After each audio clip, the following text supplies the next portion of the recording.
ఎవరిని గెలిపించుకుంటే బాగుంటది అంటారు? మేము రేవంత్ రెడ్డిని గెలిపించుకుంటాం. రేవంత్ రెడ్డి గారిని గెలిపించుకుంటే ఎలా ఉంది ఈ 2 ఏళ్ళు మరి? 2 ఏళ్ళు బాగానే ఉందిలే.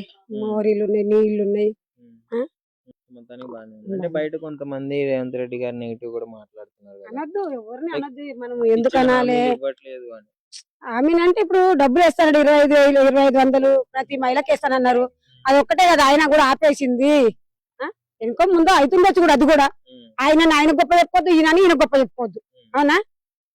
ఇంట్లోకైనా అండకని ఇళ్ళకి వచ్చిన మరి ఎగతా చేయదు. మళ్ళా అందరూ ఒకటే మనకు. మనము చిన్నప్పటి నుంచి మాకు ఇంత ప్లేస్ ఇచ్చిండు అందుకు కాబట్టి ఇక్కడ ఉంటాం. సో ఇప్పుడు విలేజ్ లలో సర్పంచ్ గెలిచినా గానీ మంచిగా ఊర్లో ఇంకా మంచి డెవలప్ అయిద్దని అనుకుంటున్నారా? అయితే మంచిగా చేస్తాడు అనుకుంటున్నారా? చేస్తాడు. వాటర్ గానీ చేస్తాడు. ఇట్లాంటివి గానీ ఏదైనా problem? చేస్తారు. ఓకే, ఫ్రీ బస్ గురించి ఏం చెప్తారమ్మా మరి? ఫ్రీ బస్సు ఏముంది, ఒక్క బస్సు 7:30కు వస్తది స్కూల్ పిల్లలకు. సండే రోజు అసలే రాదు, లీవ్ లో ఇక్కడ అసలే రాదు. మీకు బస్సులు తిరగవా ఎక్కువ? తిరగదు, ఒక్కటే బస్సు. ఊరికి ఒకటే బస్సు ఉంది. 5:30కు వస్తది, ఒక్కొక్క రోజు 6 గంటలకు వస్తది.